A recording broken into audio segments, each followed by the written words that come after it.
Hey, it's your girl B.Reel, and it's another moment in the meantime. First, I guess I'll just start by saying happy Monday.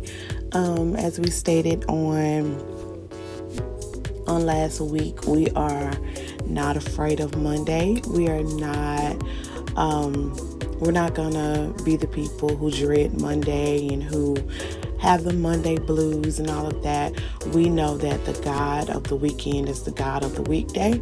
And so we just decided that, we're gonna rejoice and be glad in it, even if it's Monday, even if we got a fresh load of work we need to get done that we're not really interested in doing, even if we back focused on these bills, even if just, what Monday brings. So the same as last week, we're going to just decide against having the Monday blues and just deciding that we're going to be grateful because we love a good father and we are loved by a good father.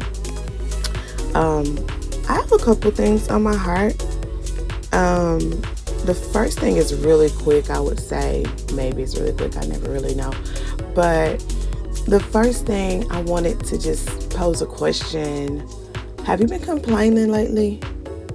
I'm talking hard down complaining. Have you been complaining?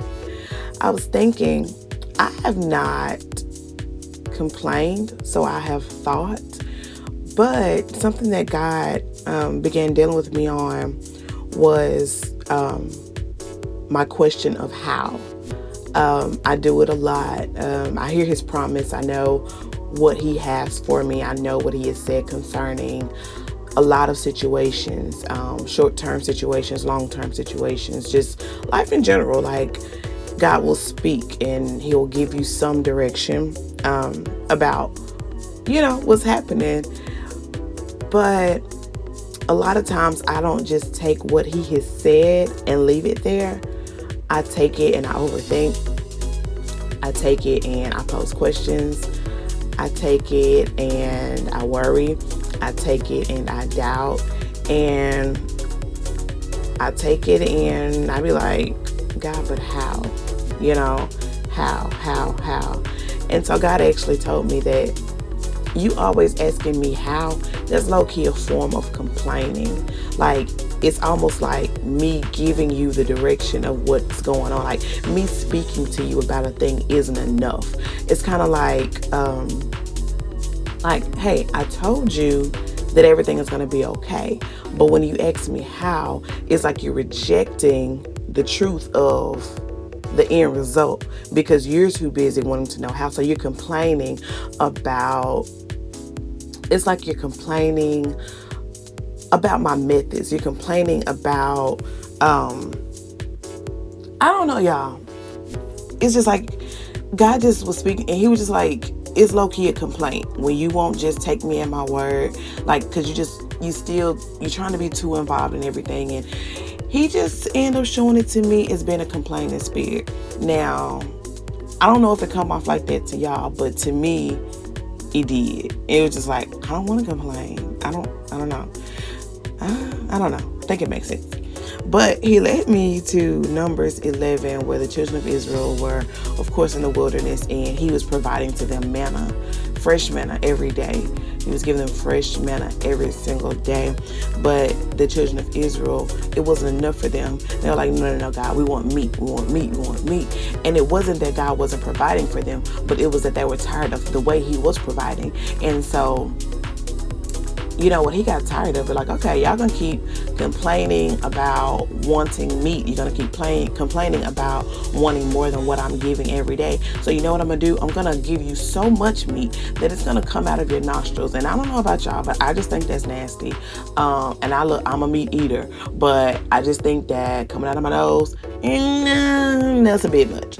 But that's what he said. And so I just began thinking, and I was like, okay, complaining.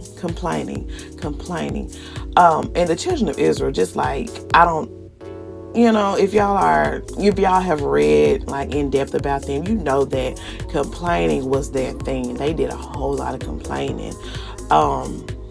And so I was just, the notion of complaining, you even see that, like, they complained and clowned so hard and didn't believe and rejected God so much that they didn't even get the promised land that they were originally promised.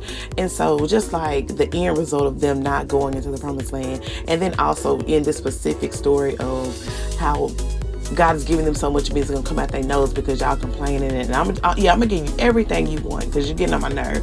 Like, God just spoke to me and said, could you be one complaint away from completely pissing me off? I know that pissing me off sounded rough, but that's how I felt when God was talking to me. And he didn't say pissing me off, but the way it stung me in my soul when I heard, like, just the from him, it was just like, yeah, like, Britt, yeah. And so, it's pissing me off a cuss word.